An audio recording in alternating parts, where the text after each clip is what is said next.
복 있는 사람은 악인들의 꾀를 따르지 아니하며 죄인들의 길에 서지 아니하며 오만한 자들의 자리에 앉지 아니하고 오직 여호와의 율법을 즐거워하여 그의 율법을 주야로 묵상하는도다. 그는 시냇가에 심은 나무가 철을 따라 열매를 맺으며 그 잎사귀가 마르지 아니함 같으니 그가 하는 모든 일이 다 형통하리로다. 악인들은 그렇지 아니하며 오직 바람에 나는 겨와 같도다. 그러므로 악인들은 심판을 견디지 못하며 죄인들이 의인들의 모임에 들지 못하리로다. 무릇 의인들의 길은 여호와께서 인정하시나 악인들의 길은 망하리로다. 어찌하여 이방 나라들이 분노하며 민족들이 헛된 일을 꾸미는가? 세상의 군왕들이 나서며 관원들이 서로 꾀하여 여호와와 그의 기름 부음 받은 자를 대적하며 우리가 그들의 맨 것을 끊고 그의 결박을 벗어버리자 하는도다. 하늘에 계신 이가 웃으시며 주께서 그들을 비웃으시리로다. 그때에 분을 바라며 진노하사 그들을 놀라게 하여 이르시기를 내가 나의 왕을 내 거룩한 산 시온에 세웠다 하시리로다. 내가 여호와의 명령을 전하노라. 여호와께서 내게 이르시되 너는 내 아들이라. 오늘 내가 너를 낳았도다. 내게 구하라. 내가 이방 나라를 내 유업으로 주리니 내 소유가 땅끝까지 이르리로다. 내가 철장으로 그들을 깨뜨리며 질그릇같이 부수리라 하시도다. 그런즉 군왕들아 너희는 지혜를 얻으며 세상의 재판관들아 너희는 교훈을 받을지어다. 여호와를 경외함으로 섬기고 떨며 즐거워할지어다. 그의 아들에게 입맞추라. 그렇지 아니하면 진노하심으로 너희가 길에서 망하리니 그의 진노가 급하심이라. 여호와께 피하는 모든 사람은 다 복이 있도다. 아멘. 우리가 살면서 추구하는 것 중에 가장 중요한 가치, 여러 가지 가치가 있지만 그 중에 중요한 가치 중에 하나가 바로 행복이라는 가치입니다. 이 행복을 위해서 많은 사람들은 일평생 그 행복을 잡기 위해서 내가 조금 더 편하게 사는 것도 사실은 내 만족감이고 그 만족감이 모여서 나에게 큰 기쁨을 주는 것을 우리는 행복이라고 이렇게 표현을 합니다. 그래서 여러분들은 어떤 방식으로 행복을 누리십니까? 사람들은 다양한 방법으로 행복을 누리려고 합니다. 근데 이렇게 가만히 보면은 제일 어리석은 사람이 어떤 사람이냐면 이 행복을 무언가를 주고 자꾸 구매하려고 하는 거예요. 행복을 내가 살 수 있다고 생각하는 겁니다. 그래가지고 어떻게 해요? 내가 가지고 있는 많은 것들을 팔아서 그 행복을 소유하려고 하기도 하고, 그리고 그 행복을 구매하기 위해서 내가 더 열심히 일을 하고 더 많은 것을 소유하려는 그런 안타까운 이 악순환이 계속해서 일어나고 있다는 거죠. 오늘 우리가 읽은 이 시편은 두 편이지만 정말 우리에게 어떠한 것이 행복이고 또 어떠한 길을 선택할 것인가, 이걸 분명하게 우리한테 들려주는 시편입니다. 자, 우리 한번 1편 1절부터 3절까지 같이 읽습니다. 복 있는 사람은 악인들의 꾀를 따르지 아니하며 죄인들의 길에 서지 아니하며 오만한 자들의 자리에 앉지 아니하고 오직 여호와의 율법을 즐거워하여 그의 율법을 주야로 묵상하는도다. 그는 시냇가에 심은 나무가 철을 따라 열매를 맺으며 그 잎사귀가 마르지 아니함 같으니 그가 하는 모든 일이 다 형통하리로다. 아멘. 자, 제일 먼저 시편 1편은 우리에게 잘 알려진 대로 복 있는 사람이 누구인지를 이야기를 해줍니다. 여기서 복이라는 얘기는 행복, 우리가 생각하는 모든 복을 총칭하는 단어입니다. 그런데 여기에서 복 있는 사람은 어떤 사람인가? 이 시편 1편 1절에 이 복 있는 사람을 이 원어 성경으로 직역을 하면 이거는 복 있는 사람은 하고 쭉 읽어가는 노래가 아니고 행복하도다 복 있는 사람은 하고 이렇게 설명이 되는 구절이에요. 행복하도다 복 있는 사람은. 그런데 여기에 이 단어 자체가 이미 우리에게 어떤 것이 어떤 것이 행복한 삶인지를 우리한테 다 알려주는 힌트가 이 안에 들어있어요. 여기 복 있다라는 표현은 어떤 단어냐면 아쉬레라는 단어예요. 아쉬레라는 단어는 올바르다, 그 다음에 바른 길을 가다, 똑바로 걷다, 이런 의미를 가지고 있어요. 그러니까 이 단어 자체가 우리한테 알려주는 건 뭐냐면 행복하도다 한 사람은, 그러니까 행복하도다 뭐뭐 했던 사람은, 뭐뭐 한 사람은, 이건데 그 행복이라는 단어 자체에 행복이 무엇입니까? 바른 길을 걸어가는 사람, 똑바른 길을 걸어가는 사람이라는 것을 우리한테 알려주는 거죠. 누가 제시한 길이겠어요? 바른 길이란 하나님께서 제시해 주신 말씀대로 살아가는 삶이 복 있는 사람이라는 것을 우리한테 알려주는 거죠. 이걸 부연 설명하는 게 3절까지의 설명이에요. 자, 거기 보면은 1절에 보면 하나님께서 제시해 주신 길, 하나님께서 똑바로 걸어가라는 길을 걸어가기 때문에 악인들의 길을 걷지 아니하고 죄인들의 길을 걷지 아니하고, 그리고 또 뭐라고 되어 있습니까? 오직 여호와의 율법을 주야로 묵상하는 사람, 즐거워하는 사람. 왜요? 그가 제시해 주신 길이 복이니까, 그가 가라고 한 그 길이 복이니까 그 길을 따라 걸어가기 위해서 날마다 그분의 말씀, 그분의 율법, 그분의 계명을 묵상하는 삶, 이런 사람이 정말 행복한 사람입니다 라고 우리한테 알려주는 겁니다. 그리고 3절에 보면 이런 사람에게 주신 축복을 알려주는데, 전에도 한번 말씀드렸죠. 시냇가에 심은 나무가 이런 사람들, 하나님께 축복을 받은 사람들의 비밀이다 라고 알려줍니다. 그 결과라고. 그래서 여기 나오는 시냇가는 그 인공수로라고 말씀드렸죠. 하나님께서 친히 메마른 우리의 인생길 가운데 하나님께서 수로를 파시고 하나님께서 흘려보내시는 생명의 강물이 늘 흘러가는 그런 수로에 우리를 심기 두시고 우리를 그 열매를 맺게 하신다고요. 그러니 그 마르지 않는 마르지 않는 시내 옆에 심겨진 나무는 사시사철 푸르를 수밖에 없는 거죠. 많은 열매를 맺을 수밖에 없는 겁니다. 이게 복 있는 사람이라는 거예요. 이게 하나님께서 말씀하신 행복한 사람이라는 것을 우리한테 들려주는 거죠. 그런데 여러분 생각해 보세요. 하나님께서 파놓으신 인공수로 옆에 심겨졌다는 얘기는, 거꾸로 얘기하면, 아침부터 이런 표현이 맞는지 모르겠지만, 하나님께서 죽으시지 않는 한 영원한 시내라는 얘기예요. 이해되십니까? 그러니 하나님께서 우리에게 정말 복 있는 사람의 그 결과로 우리에게 주신 선물이 무엇입니까? 하나님 스스로가 멸망하지 않는 한, 하나님께서 돌아가시지 않는 한 그 시내는 영원할 거라는 거죠. 결국 우리는 그분 곁에 심겨져 있으면 영원히 열매를 맺는 삶을 살 수밖에 없다는 것을 알려주시는 거죠. 그래서 인공수로는 또 나중에 무엇을 의미합니까? 우리에게 주신 약속의 성령을 의미하기도 하는 거예요. 그분이 늘 우리 가운데 함께 하셔서 우리가 빌바를 알지 못하나 그분이 탄식함으로 우리를 위하여 기도해 주시고, 우리의 삶의 하나하나 모든 것들을 그분께서 붙잡아 주시고, 그분께서 친히 열매를 맺어갈 수 있도록 다 하나하나 이거 약도 쳐주고, 그 다음에 꽃 수술도 해주고, 여러 가지 것들을 다 해주시는 분이 성령님. 바로 그렇기 때문에 오늘 나오는 인공수로가 그것을 의미한다는 거죠. 반면에 하나님을 따르지 않는 악인들의 삶은 어떠합니까? 우리 4절부터 6절까지를 같이 읽습니다. 악인들은 그렇지 아니하며 오직 바람에 나는 겨와 같도다. 그러므로 악인들은 심판을 견디지 못하며 죄인들이 의인들의 모임에 들지 못하리로다. 무릇 의인들의 길은 여호와께서 인정하시나 악인들의 길은 망하리로다. 아멘. 자, 악인들은 어떤 삶입니까? 조금만 바람이 불어도 흔들리는 겨와 같다는 거예요. 예전에 요즘에야 쌀 추수해서 다 공장으로 보내지만, 예전에는 어른들이 왜 이렇게 까가지고 이렇게 키질 했잖아요. 시골에 가면 이렇게 큰 그거에서 키질을 이렇게 하실 때 이렇게 바람이 불면 키질 할 때마다 쭉정이가 다 날아가잖아요. 그거랑 똑같다는 거예요. 여기 날리는 겨가 그 단어입니다. 그러니 악인들은 어떤 상황, 어떤 입장, 어떤 처지만 딱 오면 그때 막 수시로 흔들리는 인생이 되는 거예요. 왜 흔들리겠어요? 기준이 없으니까요.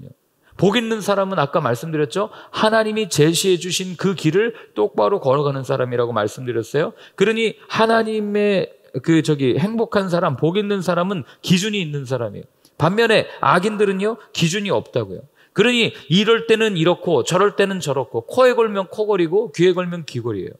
늘 좌지우지 여기로 갔다가 저기로 갔다가 하나도 정리가 되어 있지 않은 삶을 사는 사람들이 악인들입니다. 어떻게 행동해야 되는지, 어떻게 말을 해야 되는지 어떤 정확한 기준도 없고, 사람을 대할 때도 마찬가지고. 그러나 여러분, 예수님은 이렇게 말씀하십니다. 마태복음인데요. 한번 찾아보시겠습니까? 마태복음 5장 37절입니다. 마태복음 5장 37절. 네, 같이 한번 읽습니다. 오직 너희 말은 옳다 옳다 아니라 아니라 하라. 이에서 지나는 것은 악으로부터 나느니라. 아멘. 자, 무슨 얘기입니까? 예수님께서 말씀하시는 거예요. 예할 때는 예하고 아니요 할 때는 분명하게 아니요라고 이야기해라. 이에서 지나는 것은 다 악으로부터 난다. 이렇게 분명하게 말씀해 주세요. 그러니 우리의 삶에는 분명한 기준이 있다고요. 그리스도인에게는 절대로 흔들릴 수 없는 가치, 흔들릴 수 없는 기준이 있음을 오늘 시편 1편은 우리한테 들려줍니다. 그것이 무엇입니까? 바로 하나님의 말씀인 거예요. 말씀이 우리의 삶을 꾹 잡아주니까, 말씀이 우리의 삶에 이렇게 깊은 추가 되어주니까 우리는 어떤 상황이 우리 앞에 펼쳐진다 할지라도 흔들림 없이 걸어갈 수 있는 것 아니겠어요? 제가 초대교회 그 순교록을 자주 읽는다고 그러지 않았습니까? 그 순교록을 볼 때마다 어떻게 이렇게 순교할 수 있었을까? 어떻게 이들은 이렇게 용기 있을 수 있었을까? 딱 하나죠. 하나님의 말씀이 그들 가운데 자리 잡혀 있었기 때문에, 예수님께서 약속하신 그 새 하늘, 새 땅, 새 예루살렘에 대한 확실한 꿈과 비전이 그들의 마음에 심겨져 있었기 때문에 여러분, 그들은 어떤 것에도 두려워하지 않고 자기의 생명을 내어놓고 주님을 끝까지 따라갈 수 있었던 것 아니겠어요? 그렇기 때문에 여러분, 우리의 삶에 가장 중요한 것, 우리가 제일 먼저 우선순위로 삼아야 될 것은 내가 어떤 꿈을 가졌냐, 내가 어떤 일을 하고 싶어 하냐, 내 비전이 무엇이냐, 나는 어떤 기질이냐, 나는 어떤 것들을 가지고 있는가, 이런 것들이 먼저가 아니에요. 먼저는 하나님의 말씀 앞에 나 자신을 세우는 겁니다. 그리고 그 말씀이 나에게 뭐라고 말씀하시는지를 들으셔야 되고, 그 말씀이 나를 이끌어가는 걸 봐야지 나에 대해서 묵상하고 나의 기질을 아는 것도 물론 중요하죠. 그러나 그게 먼저 선행되지 않을 경우에는 여러분, 나에 대해서 알면 알수록 실망하고 좌절하기밖에 더합니까? 왜 나는 성격이 이렇지? 왜 나는 이렇게 마음이 넓지 못하지? 왜 나는 이 모양일까? 왜 우리 부모님은 이럴까? 내가 서 있는 이 삶의 자리를 묵상하기 시작하면 여러분, 그때부터 우리 입술에 나오는 거는 한숨과 한탄밖에 더 있습니까? 그러나 하나님의 말씀 앞에 우리를 세우면, 그 말씀이 나를 해석하게 하면 분명한 기준이 생기게 되고, 그리고 그 다음에 어떤 일들이 일어나요? 내 삶에 기준이 생기니까 내 삶이 해석되기 시작하는 거예요. 아, 하나님이 이래서 나를 이 가정에 보내셨구나. 하나님이 이래서 나를 이 직장에 보내셨구나. 하나님이 이래서 오늘 이분을 만나게 하셨구나. 그러니 우리의 삶에는 불평과 원망이 아니라 기쁨과 감사가 넘치는 거죠. 하나님, 이래서 오늘도 주님을 찬양합니다. 이런 일이 있었기 때문에 오늘도 주님을 기뻐합니다. 이런 삶으로 바뀔 수 있는 비결은 우리의 삶에 분명한 기준이 있는가 없는가의 차이라는 거죠. 자, 이어서 2편 1절부터 3절까지를 같이 한번 읽습니다. 어찌하여 이방 나라들이 분노하며 민족들이 헛된 일을 꾸미는가? 세상의 군왕들이 나서며 관원들이 서로 꾀하여 여호와와 그의 기름 부음 받은 자를 대적하며 우리가 그들의 맨 것을 끊고 그의 결박을 벗어버리자 하는도다. 아멘. 자, 시편 2편은 1편과 이어지는 시편인데, 거기를 가만히 보면은 여기는 어떤 지금 장면이냐면 세상의 모든 지도자들이 모여서 이 회의를 하는 장면이에요. 근데 우리가 이걸 쭉 보면서 뭐 이렇게 정상회담을 하는 모습이죠. 그런데 이걸 보면 뭐 각국의 지도자들이 자신의 나라의 발전과 또 평화와 이런 것들을 위해서 머리를 맞대고 논의하는 게 뭐가 그렇게 큰 문제가 되겠어요. 근데 오늘 이 시편은 문제를 삼습니다. 왜 문제를 삼냐면 뭔가 잘못됐어요. 거기 보세요. 1절에 보면 헛된 일을 꾸민다라고 표현되어 있죠. 그다음에 2절에 보면 여호와를 대적하고 그의 기름 부음 받은 자를 대적하고, 그리고 그들이 맨 것을 끊고 그의 결박을 끊어버리자, 이렇게 이야기하는 거죠. 한마디로 무슨 얘기냐면 우리를 거추장스럽게 하는 하나님으로부터 모든 것을 끊어내자라고 이들이 지금 회담을 하고 있는 거예요. 더 이상 우리의 삶에 하나님은 필요 없습니다라고 이들이 말을 하고 있는 거죠. 왜요? 세상을 지배하려는 지도자들의 속성은, 성경이 말하는 속성은, 여러분, 지배하려는데 거기에 사랑이 있겠습니까? 지배하려는데 거기 용서가 있겠어요? 억압이 있고 강압이 있죠. 그러니 하나님의 말씀은 이들에게는 거추장스러운 거고 불편한 겁니다. 그러니 오늘 뭐라고 얘기해요? 그거 다 벗어버리자, 대적하자, 그렇게 지금 선언을 하는 거죠. 여러분, 이런 모습이 오늘날에도 이어지는 거 아세요? 우리가 나는 하나님의 말씀 억압하지 않아, 강압하지 않아, 그렇게 이야기하지만 여러분, 세상은요, 이런 왕들, 지도자들의 모습과 똑같아요. 우리가 무언가 좋은 법을 만들고 좋은 규범을 만들고 좋은 문화를 만들면 우리가 우리 스스로를 구원할 수 있을 거야. 우리에게 좋은 유토피아가 다가올 거야. 우리가 살아갈 수 있는 아주 좋은 세상이 올 거야 라고 사람들을 유혹합니다. 현혹해요. 그래서 자신들이 만든 규범과 자신들이 만든 시스템 안에 사람들을 다 들어오게 만들어요. 맞잖아요. 사실 신용카드도 다 그런 거 아닙니까? 처음에 누가 신용카드 썼어요? 나 현금 썼죠. 근데 세상이 다 그렇게 바뀌어가니까 다 이제는 현금 쓰는 사람이 없어지고, 다 그렇게 마치 우리가 만들어 놓은 어떤 산물이 우리를 굉장히 편리하고 좋은 세상으로 이끌 것 같이 그렇게 소개하고 유혹해요. 그러면서 점점 하나님을 지워버립니다. 하나님은 필요하지 않아. 인간이 인간의 미래를 결정할 뿐이야. 우리가 우리를 구원할 거야. 이렇게 이야기를 하죠. 하나님의 구원 방식이 마음에 안 든다고 이야기를 하는 거예요. 그 세상은 여전히 지금 우리가 다 그렇게 안 보이지만 한번 여러분 영적으로 가만히 보세요. 왜 예수만 답이냐? 다른 종교에도 구원이 있고 다른 거 믿어도 되고, 우리 스스로가 명상을 통해서 내 자신의 열반에 올려놓은 다음에 스스로 그렇게 구원에 이를 수 있는 거 아니냐? 이게요, 아무것도 아닌 것 같지만 우리가 보는 영화, 미디어, 그 다음에 뉴스, 언론, 어느 것 하나에 영향을 주지 않는 게 없어요. 우리가 사용하는 물건까지도 다. 그래서 여러분 한번 주의 깊게 그걸 보실 필요가 있는데, 그런데 이걸 가만히 보면 이게 오늘날에만 주어진 문제인가? 그렇지 않다는 걸 알게 됩니다. 세상은요, 이 사단이라고 하는 놈은 그냥 존재 자체부터가 하나님을 대적하는 존재잖아요. 그러니 우리가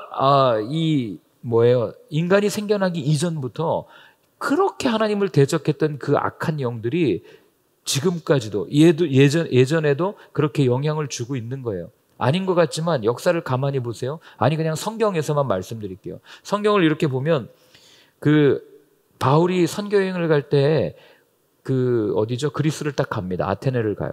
근데 거기에서 어떤 일이 일어나요? 사람들의 종교심을 보잖아요. 그리고 뭐라고 얘기합니까? 알지 못하는 신에게 경배하는 너희여라고 표현합니다. 왜 그들이 그렇게 숭배하고 있어요? 왜 그렇게 그 신을 만들어 놓고 섬기고 있습니까? 손으로 만든 신을? 인간이 만든 신을 가지고 인간이 구원하겠다는 그런 모습 아니겠어요? 그리고 근대는 어떻습니까? 이성과 과학의 발달이 유토피아를 가져다 줄 것이라고 생각하는 어떤 근대의 모더니즘 시대도 인간이 무언가를 해서 인간 스스로가 구원을 얻을 수 있을 거야, 우리가 좋은 세상을 만들 수 있을 거야 라고 이야기했다가 전쟁을 경험하고 여러 가지 어려움들을 경험하고, 결국 인간이 만들어낸 과학과 이 이성의 발전이 우리에게 편리함을 가져다 준 것도 있지만 얼마나 많은 사람을 죽였냔 말이에요. 그리고 오늘날에는 어떻습니까? 기존의 것을 해체해서 모두의 방식이 옳다고 말하는 포스트 모더니즘을 거쳐서 이제는 더 이상 재생 없는 파괴, 이 모든 것을 다 깨어야 한다고 하는 오늘날 불안의 시대인 오늘날까지 어떤 것 하나도 하나님이 필요하다고 말하는 사상이나 생각들이 없다는 것을 우리가 발견하게 되는 거죠. 그러니 세상은 끊임없이 하나님이 없다고 말해요. 오늘 여기 나와 있는 세상의 군왕들처럼 하나님을 대적해서 하나님을 지워버리자, 그들의 결박을 끊어버리자, 하나님은 더 이상 우리에게 필요치 않아 라고 말하는 게 세상의 모습이라는 거죠. 그러나 여러분, 우리는 역사를 쭉 알고 있습니다. 그들이 말한 그 역사, 그들이 말한 그 세상의 산물, 거기에 어떤 생명이 있었어요? 어떤 열매가 맺혔습니까? 우리가 스스로 분명하게 답할 수 있는 거 아니겠어요? 그래서 하나님 뭐라고 그러십니까? 이렇게 말씀하십니다. 4절과 우리 10절을 같이 한번 읽어보겠습니다. 4절이요. 하늘에 계신 이가 웃으시며 주께서 그들을 비웃으시리로다. 10절도 읽습니다. 그런즉 군왕들아, 너희는 지혜를 얻으며 세상의 재판관들아, 너희는 교훈을 받을지어다. 아멘. 하나님 뭐 하신다고요? 이런 인간들의 모습을 보면서 비웃으신다고요.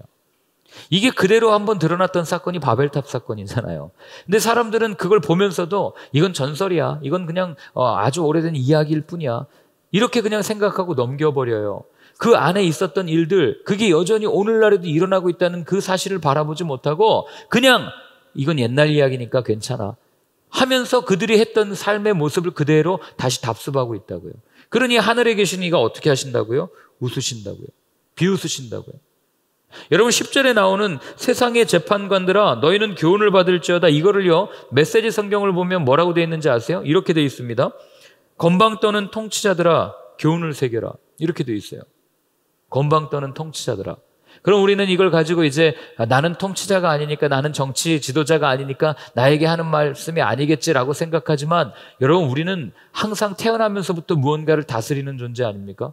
내 삶을 컨트롤하려고 하고 내 주변에 있는 것들을 통제하려고 하고 우리는 끊임없이 나 자신을 다스리는 존재예요. 그렇기 때문에 여기 나와 있는 군왕들, 통치자들은 어떻게 보면 하나님을 거부하는 우리 자신을 말하는 걸 수도 있다는 얘기죠. 나는 지도자가 아니니까 이건 내게 해당되는 말씀이 아닙니다라고 받아들일 성격이 아니라는 거예요. 우리는 가만히 보면 스스로가 얼마나 하나님을 대적하고 있는지 몰라요. 하나님을 떠나보내려고 하는지 몰라요. 우리 양심이 때로는 이거 이렇게 하면 하나님이 기뻐하시지 않는데 이거 한 번만 눈 감으면 내게 큰 이익이 있으니까 이거 한 번만 눈 감으면 내게 아주 큰 관계 유익이 있으니까 그냥 한 번만 불의를 위해서 눈 감자 하고 살 때가 얼마나 많이 있냐고요.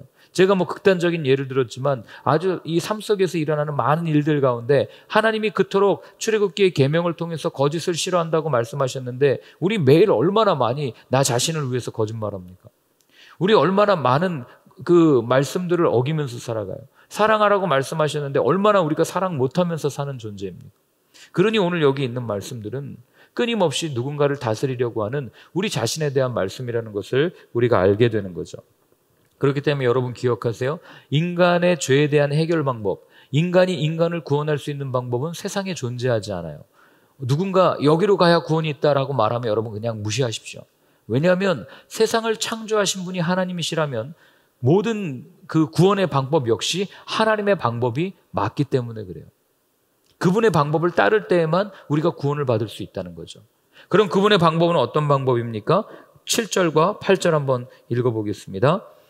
내가 여호와의 명령을 전하노라. 여호와께서 내게 이르시되 너는 내 아들이라. 오늘 내가 너를 낳았도다. 내게 구하라. 내가 이방 나라를 내 유업으로 주리니 내 소유가 땅끝까지 이르리로다. 아멘. 자, 하나님께서 말씀하신 그 방법 중에 하나가 뭐냐면 하나님께 구하라는 거예요. 이 말은 하나님께 나오라는 얘기입니다. 하나님만을 의지하라는 얘기예요. 하나님께만 나와서 하나님만을 바라보라는 얘기예요. 그런데 사람들은 왜 하나님만 섬겨야 되냐? 하나님도 섬기고 이것도 섬기면 되지 않겠냐? 하나님도 섬기고 풍요도 섬기면 안 되겠냐? 하나님도 섬기고 편의도 섬기면 안 되겠냐? 하나님도 섬기고 우리를 풍요롭게 해주는 재물도 우리가 편리한 만큼, 우리가 부족하지 않을 만큼, 우리가 불편을 느끼지 않을 만큼 가지고 있으면 되는 거 아니냐? 라고 말하면서 합리화시킬 때가 얼마나 많냐는 거예요. 그러니 하나님 오늘 분명하게 말씀하시는 거예요. 너는 내 아들이라. 내가 오늘 너를 낳았도다. 내 아들이니까 아들이 아버지 보는 거 당연한 거 아니겠어요? 그때 주시는 축복이 뭡니까? 아들이 되고 소유가 땅끝까지 이르게 되리로다. 오늘 약속해 주신 거예요.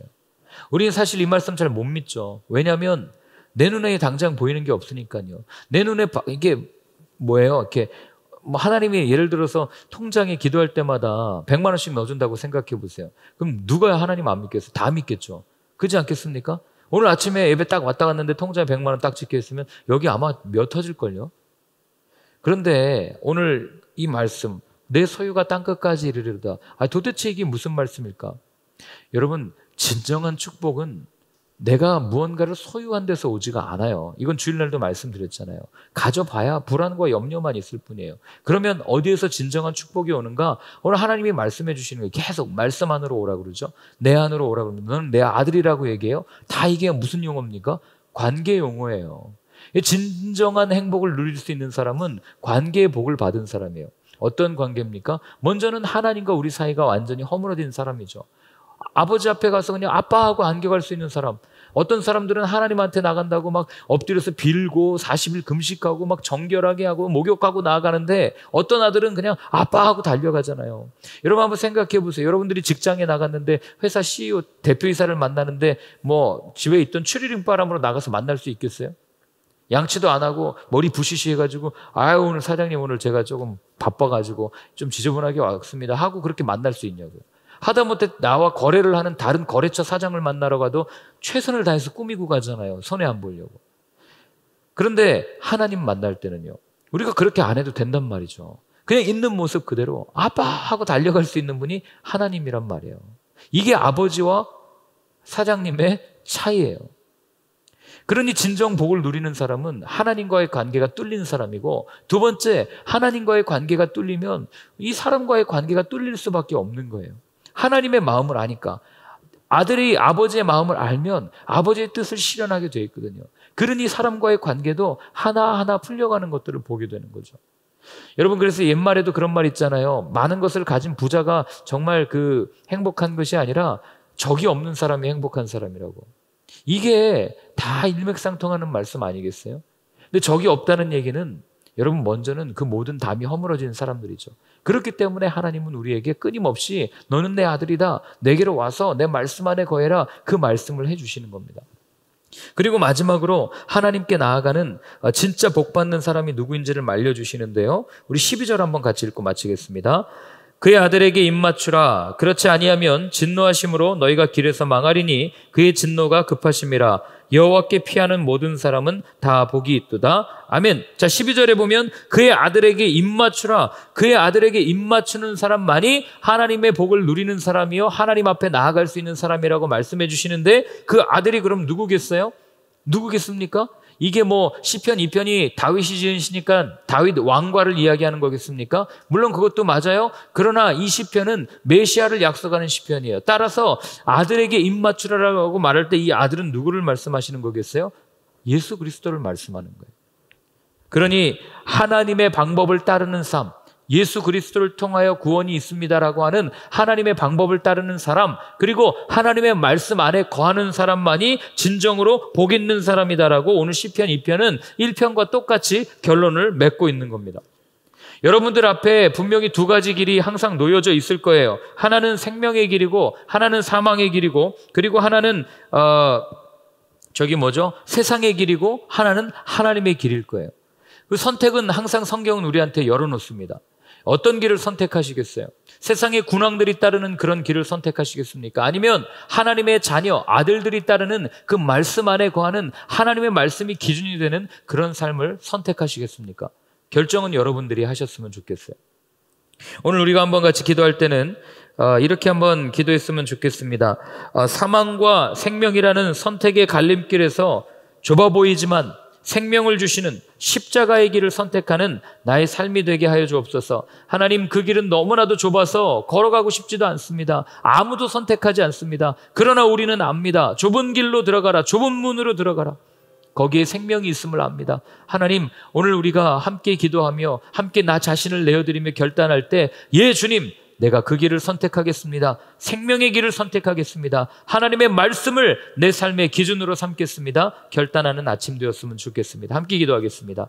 하나님 아버지, 오늘 이 아침에도 우리에게 말씀해 주셔서 감사합니다. 주님, 어떤 상황 속에서도 흔들림 없는 인생이 되고 싶습니다. 하나님의 말씀이 내 삶의 기준이 되기를 원합니다. 주의 말씀은 내 발의 등이요 내 길의 빛이니이다 말씀하여 주셨사오니, 하나님 아버지, 그 말씀 붙들고 아버지 모진 세상 이 풍파를 이겨나갈 수 있는 삶이 될 수 있도록 도와주시고, 하나님 어떤 상황 속에서도 하나님이 내 아버지시고 내가 그분의 자녀 아들이라는 이 생각을 잊어버리지 아니하고 하나님과의 관계 속에서 모든 것들을 넉넉하게 이겨나갈 수 있는 저희들의 삶이 되게 하여 주옵소서. 하나님, 여러 가지 문제로 오늘 나와 기도하는 우리 성도님들 계십니다. 한 분 한 분의 마음을 주님께서 아십니다. 오늘 그들의 마음 가운데 성령님 함께해 주셔서 하나님의 말씀에 단단히 묶일 수 있도록 도와주시고, 어떤 어려움이 우리 가운데 온다 할지라도 그 어려움을 잘 이겨낼 수 있는, 그래서 하나님을 높이고 하나님을 영화롭게 하는 저희 모두의 삶이 될 수 있도록 주님 도와주시옵소서.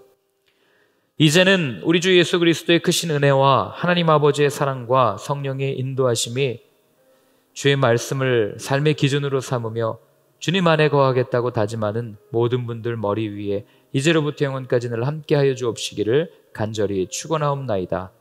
아멘.